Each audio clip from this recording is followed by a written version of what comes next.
Bumalik ka na! Napapansin nyo ba na para nagbalik ka ng mga tulongge sa Maynila? Kaliwat kanan, hold-upper, snatcher. Eh, wala na yan nung araw eh. Dumami na naman ang droga sa Maynila. Tuwan-tuwa kayo mga adik ha.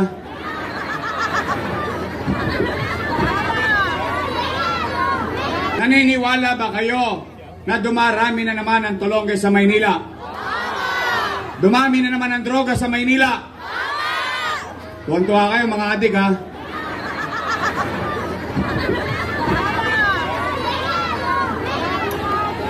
Kokonyatan ko kayo. Tigilan niya yan. Don't panic. Joyce parang mafia. Real talk ng tumamben. Meron kang bars pero broke ka pa rin. Sabi nga ni Freddy Aguilar, magbago ka. Magbago ka. Nang di ka magsisi sa huli. Di, totoo. Ako binibiro-biro ko yan. Pero sa totoo, nung araw, hindi ko naman po binubuhat ang bangko ko. Nung araw, naramdaman nyo may gobyerno sa umaga, sa tanghali, sa hapon, sa gabi, hanggang madaling araw, may gobyerno sa lungsod ng Maynila. Nay, tay, pangalawa kong gagawin, may awa ang Diyos. Sa tulong ninyo nakabalik tayo. Ibabalik ko ang kapanatagan ng pamumuhay sa lungsod ng Maynila. Kaya, mga tulongges, sa ibang bayan na kayo tumira, huwag dito sa oblo ng Maynila. O kaya naman, gusto nyo, magbago na kayo. 39 days na lang. Sumuko na kayo. Magbago ka na! Pwede naman tayo lumaban ng parehas. Tingnan nyo si Awi. Oo nga! Vendor sa kalsada. Oh. Ama ng Diyos. Nakarami siya. Akala mo ngayon, honorable.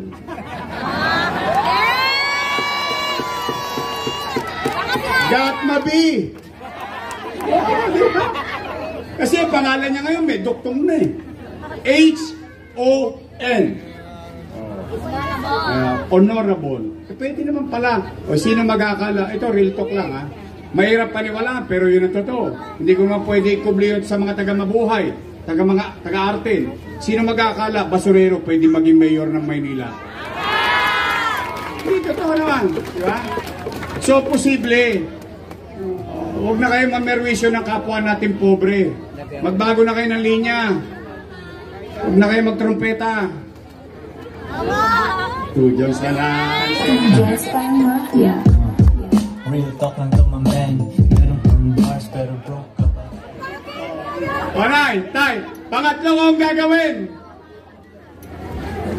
Napanood nyo ba yung video kanina? Ibabalik ko lang. Pabahay. Kalupa. Marami dito kasi ang lupa hindi kanila eh. Kalusugan. Ibig sabihin, nay, tay, tatanggalin ko na yung online schedule na yan sa health center. Kasi una kong tatanggalin dyan, yung leader nila.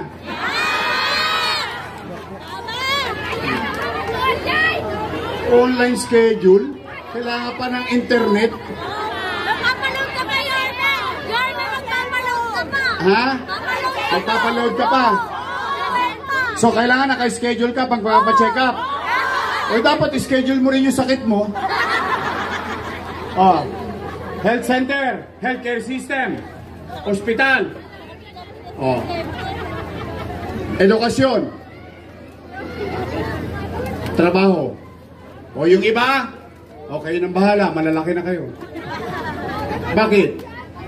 MBN, Minimum Basic Needs. Healthcare, education, housing, jobs. Yun yun. Nakita nyo ba? May prueba? Napanood nyo? Nangyari ba yung sinabi ko?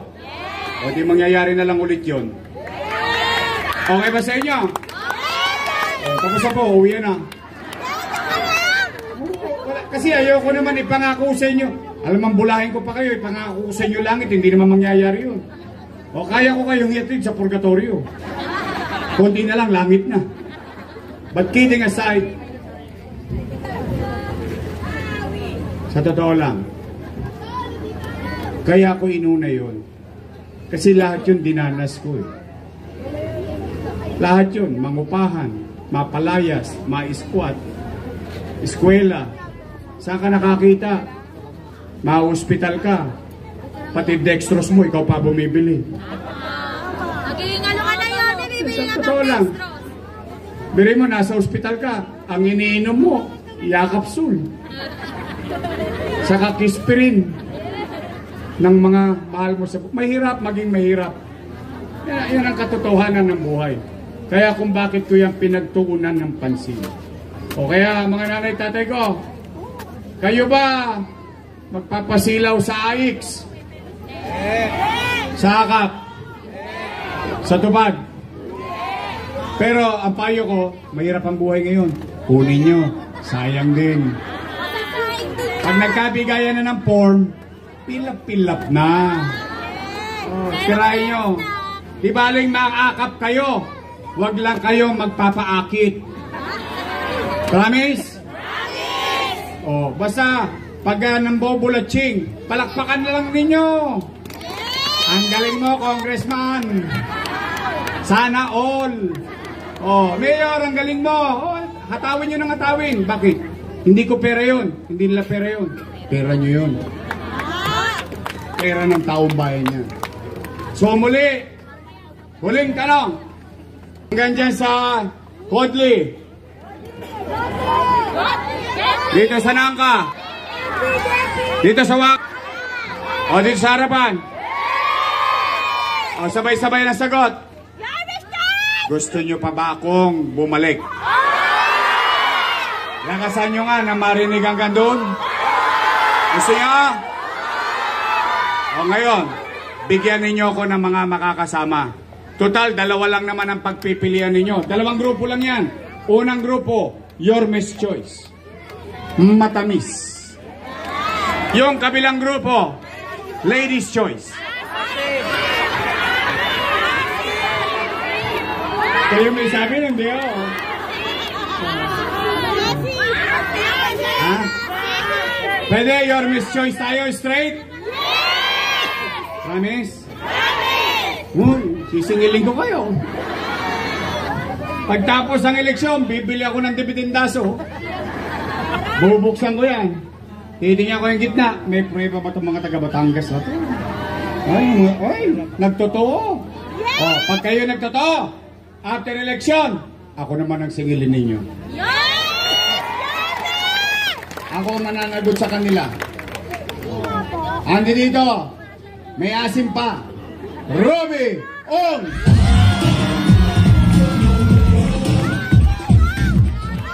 Nico Evangelista. Romel Miranda. Bolong C. Awi Sia. At ang laging nangongona.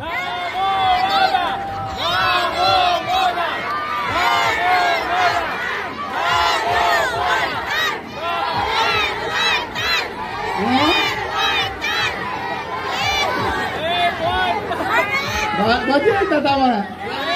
Ano sa Tagalog ang number 1? Tatagalogin ko. Nangongona. Ang tatawa ng utak nyo. Seatmate ko to. Seatmate ko sa council. District 1 and 2. Magkatabi kami sa kabats ko to. Magaling na konsyal ninyo. Muli natin ibabalik sa konseyo Edward Tan.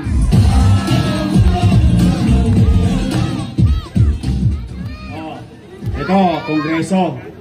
Usapan kongreso. Maririlto ko lang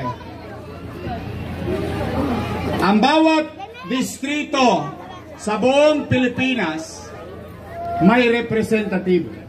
Katulad namin, District 1, meron kaming representative.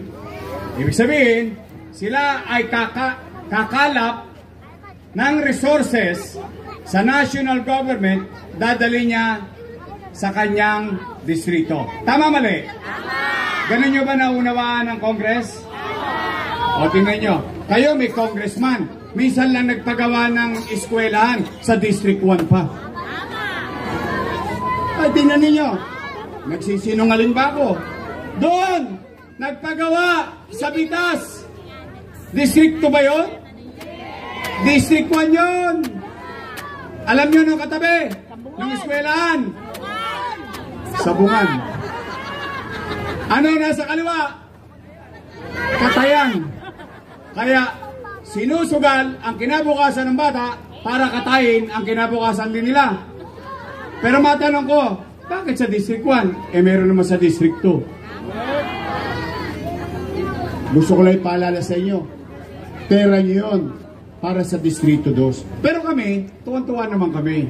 Thank you very much sa congressman ninyo.